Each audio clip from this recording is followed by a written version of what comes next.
ago. From my research, I'm convinced it's much more serious than that. It's more than a loose-knit network. It is a conspiracy. In 1784, a copy of this document was sent to the illuminist Weishaupt and delegated to foment the French Revolution. Mean the Illuminati was responsible for the French Revolution? Yes, absolutely. The courier was struck dead by lightning as he rode through Ratisbon on his way from Frankfurt to Paris. What about a little divine intervention there, huh? The police found the subversive documents on his body and turned them over to the proper government authorities. After careful study of the plot, the Bavarian government ordered the police to raid Weishaupt's newly organized lodges of the Grand Orient and the homes of some of the most influential associates, including the castle of Baron Basen-Sonderdorf. Additional evidence thus obtained convinced the authorities that documents were a genuine copy of a conspiracy by which the Synagogue of Satan had controlled the Illuminati at the top, planned to use wars and revolutions to bring about the establishment of one kind or another of a one-world government, the powers of which they intended to usurp as soon as it was established.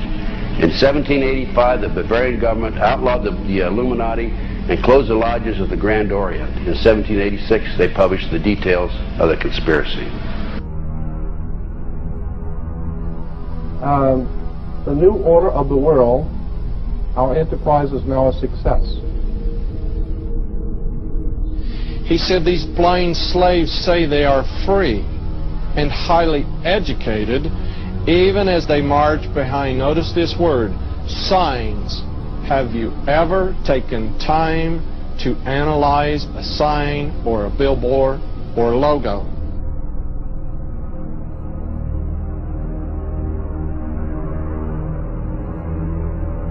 We'll start up here. In 1784, an act of God placed the Bavarian government in possession of evidence which proved the existence of the continuing Luciferian conspiracy. This explains the previous 9 pages, goes into it in detail. We don't have time to do it completely.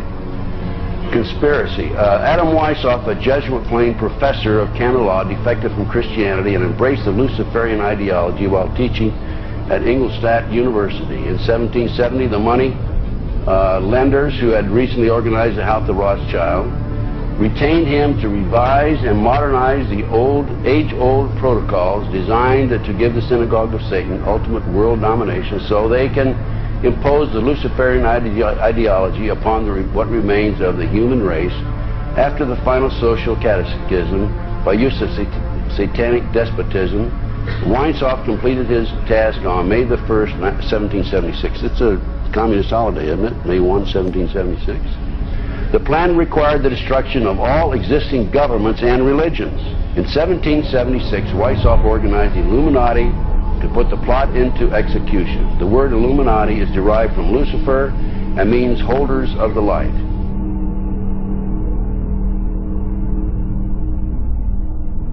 Weishaupt's revised plan required his Illuminati to do the following things to help them accomplish their purpose. 1. Use monetary and sex bribery to obtain control of people already occupying positions in high places in the various levels of all governments and other fields of human endeavor. Once an influential person had fallen for the lies, deceits, and temptations of the Illuminati, they were to be held in bondage by application of political and other forms of blackmail and threats of financial ruin, public exposure, and physical harm, and even death to themselves and their loved ones. Number 12. Told those present that they must use their wealth to have candidates chosen to public office who would be obedient to their demands and would be used as pawns in the game by the men behind the scenes. The advisors will have been bred, reared, and trained from childhood to rule the affairs of the world. Number 13, control the press. Number 16, infiltrate into the secret Freemasonry to be used for their purposes. That's been documented many times. Number 17, expound the value of systematic deception, use high-sounding slogans and phrases, and advocate lavish promises to the masses, even though they cannot be kept. I will not forget the wound to our country and those who inflicted it. I will not yield. I will not rest I will not relent in waging this struggle for freedom and security for the American people. So I don't know where he is. Nor do, I just don't spend that much time on it. We will not tire, we will not falter, and we will not fail.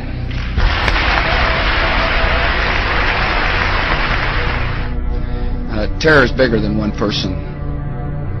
And I remember he was telling me how you're gonna see soldiers looking in caves for people in Afghanistan and Pakistan and all these places, and there's going to be this war on terror, of which there's no real enemy. Who knows if he's hiding in some cave or not? We hadn't heard from him in a long time.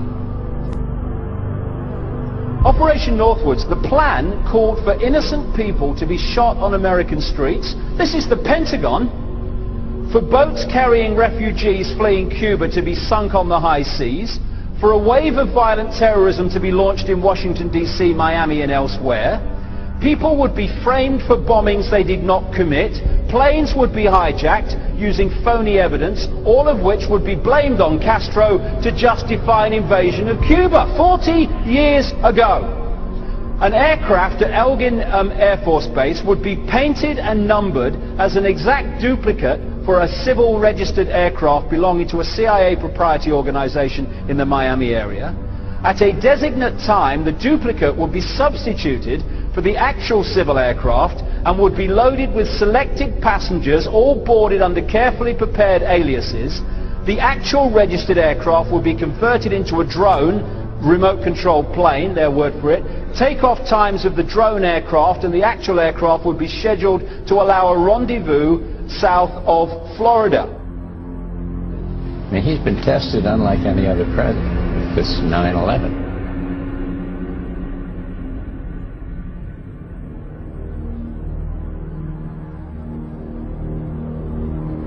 We have in this past year made great progress in ending the long era of conflict and Cold War.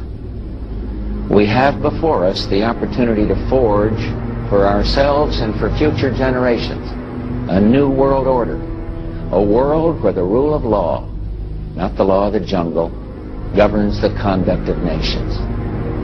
When we are successful, and we will be.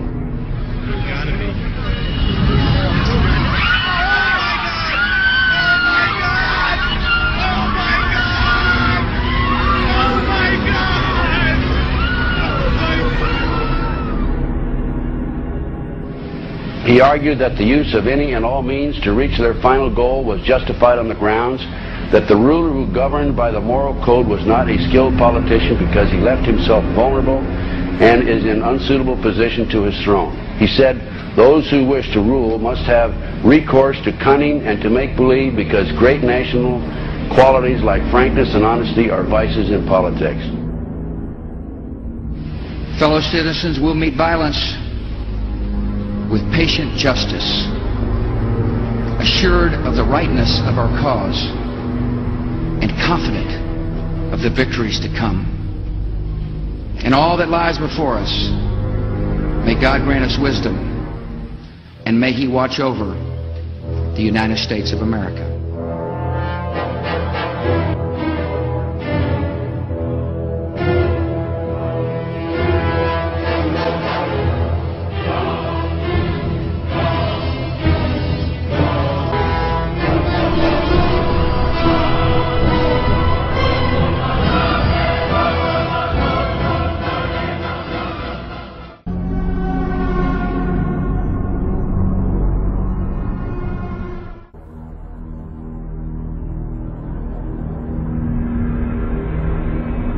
Union Banking Corporation was liquidated by the U.S. government, and Prescott Bush received $1.5 million for his holdings in his Nazi business, and that was the beginning of the Bush family fortune for all intents and purposes.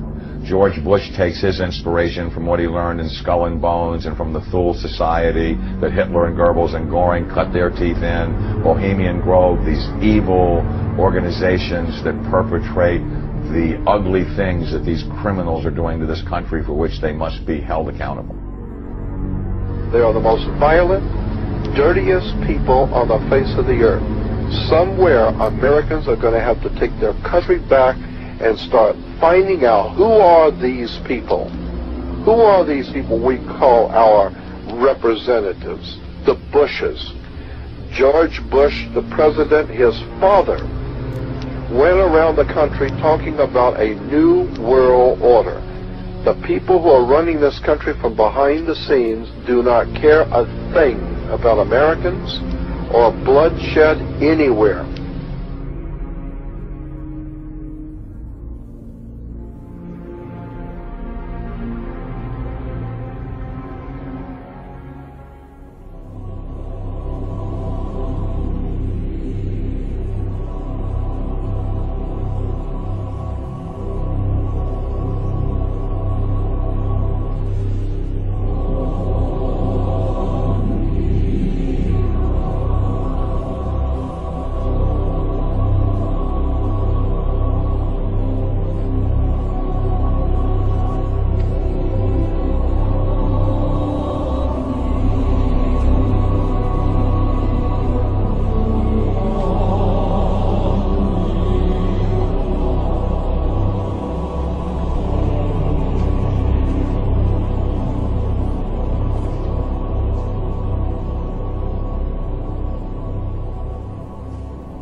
You were both in Skull and Bones, the secret society.